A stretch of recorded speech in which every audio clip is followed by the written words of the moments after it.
Assalamualaikum warahmatullahi wabarakatuh. Pertama-tama yang saya hormati Profesor Dr. Edi Winarno, STMeng, sebagai dosen pengampu mata kuliah fisik komputer. Jadi, sebelumnya perkenalkan nama saya Maidatul Karomah dengan NIM C2C023064. Di sini saya akan mempresentasikan mini project yang sudah kelompok kami buat yang berjudul Deteksi Kantuk Pengemudi menggunakan OpenCV dan Media People Face Mesh. Jadi saya dari kelompok 2 yang beranggotakan yaitu ini adalah anggota kelompok kami. Saya Maidatul Karomah, C2 dengan NIM C2C023064. Lalu ada Nabila Nesta Putri, lalu ada Viva Miranda, ada Ratih Hotimatus Sa'diyah, dan juga ada Habib Khulafa.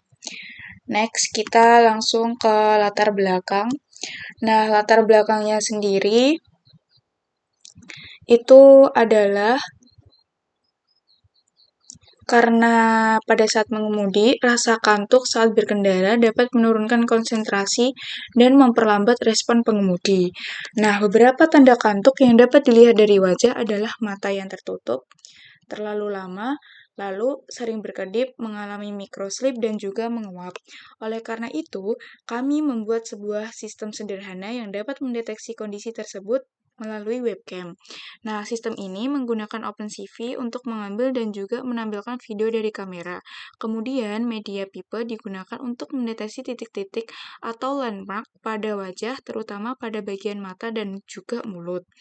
Nah, setelah landmark ditemukan, sistem menghitung nilai EAR, MAR, dan juga PERCOS. Hasil perhitungan tersebut kemudian digunakan untuk menentukan status pengguna dan mengaktifkan alarm ketika ditemukan indikasi mengantuk. Lalu selanjutnya yaitu tujuan dari proyek ini adalah membuat sistem deteksi kantuk berbasis webcam yang dapat bekerja secara real-time. Sistem ini diharapkan mampu mendeteksi landmark wajah, menghitung kondisi mata dan juga mulut, kemudian memberikan informasi berupa status pengguna dan juga alarm peringatan. Nah, teknologi yang kami gunakan adalah Python sebagai bahasa pemrograman utama. OpenCV digunakan untuk mengakses webcam, membaca setiap frame video, dan juga menampilkan hasil deteksi. Media pipe juga digunakan untuk menemukan landmark wajah. NAMPI digunakan untuk membantu proses pengolahan data dan juga perhitungan numerik, sedangkan webcam digunakan untuk perangkat masukan untuk menangkap wajah pengguna secara langsung. Selanjutnya yaitu metode dan juga indikator deteksi kantuk. Nah, pada alur sistem dimulai ketika webcam menangkap video pengguna. Video dari webcam dibaca dalam bentuk frame, dan juga pada setiap frame, sistem akan mencari wajah. Ketika wajah sudah ditemukan, media pipe akan menentukan posisi landmark pada mata dan juga mulut. Nah, landmark tersebut kemudian digunakan untuk menghitung 3 indikator utama, yaitu EAR, MAR, dan juga PERCOS. Nah, EAR atau Eye Aspect Ratio digunakan untuk mengetahui kondisi mata. Ketika mata terbuka, nilai EAR cenderung lebih besar. Dan juga ketika mata tertutup, nilai EAR akan turun. Jadi apabila nilai EAR turun sebentar, sistem menganggap pengguna sedang berkedip. Namun, apabila nilai EAR rendah selama beberapa frame berturut-turut, sistem menganggap pengguna mengalami microsleep. Nah, MAR atau Mode Aspect Ratio digunakan untuk mengetahui seberapa lebar mulut terbuka. Ketika nilai MAR tinggi dalam beberapa frame berturut-turut, sistem menganggap pengguna sedang menguap. Sedangkan PERCOS digunakan untuk menghitung persentase kondisi mata tertutup dalam periode tertentu. Nah, PERCOS sendiri digunakan agar sistem tidak hanya melihat satu kejadian tetapi juga memperhatikan seberapa sering mata tertutup. Nah, berdasarkan 3 indikator tersebut, sistem menentukan status awake, blink, microsleep, menguap, dan juga kantuk atau no face. Nah, jika ditemukan kondisi yang menunjukkan kantuk, sistem akan membunyikan alarm. Seperti itu. Lalu, next adalah flowchart system. Nah, untuk flowcard system ini, proses dimulai dengan membuka webcam dan juga membaca frame video. Setelah itu, sistem menjalankan model media pipe untuk mendeteksi wajah. Apabila wajah tidak ditemukan, sistem akan menampilkan status no face, kemudian kembali membaca frame berikutnya. Apabila wajah ditemukan, sistem mengambil landmark pada mata dan juga mulut. Landmark tersebut digunakan untuk menghitung nilai EAR dan MAR. Pada awal program juga terdapat proses kalibrasi. Saat kalibrasi, pengguna diminta melihat kamera dengan kondisi mata terbuka normal. Kalibrasi dilakukan karena bentuk dan ukuran mata setiap orang berbeda. Jadi, batas mata tertutup tidak hanya menggunakan satu nilai tetap, tetapi disesuaikan dengan kondisi mata pengguna. Setelah kalibrasi selesai, sistem akan menentukan apakah mata sedang tertutup, apakah mulut sedang terbuka, dan juga berapa nilai per kelas pengguna. Jika tidak ditemukan indikasi kantuk, sistem menampilkan status awake atau blink. Jika mata tertutup terlalu lama, sistem menampilkan microsleep. Jika mulut terbuka terlalu lama, sistem menampilkan menguap. Dan juga nilai per kelas terlalu tinggi, sistem menampilkan kantuk. Ketika kondisi berbahaya terdeteksi, alarm akan berbunyi. Seluruh proses tersebut terus diulang sampai pengguna menekan tombol untuk keluar. Seperti itu. Lalu selanjutnya yaitu hasil pengujian. Nah, di hasil pengujian ini ada beberapa hasil pengujian sistem, yaitu gambar pertama yaitu hasil kondisi awake, di mana kondisi ini wajah berhasil ditemukan dan mata pengguna masih terbuka normal. Lalu gambar kedua ini adalah kondisi blink, di mana status ini muncul ketika nilai EAR turun karena mata sedang tertutup, tetapi durasinya masih singkat sehingga dianggap sebagai kedipan. Gambar ketiga yaitu kondisi microsleep, di mana ini muncul ketika mata tertutup selama beberapa frame berturut-turut.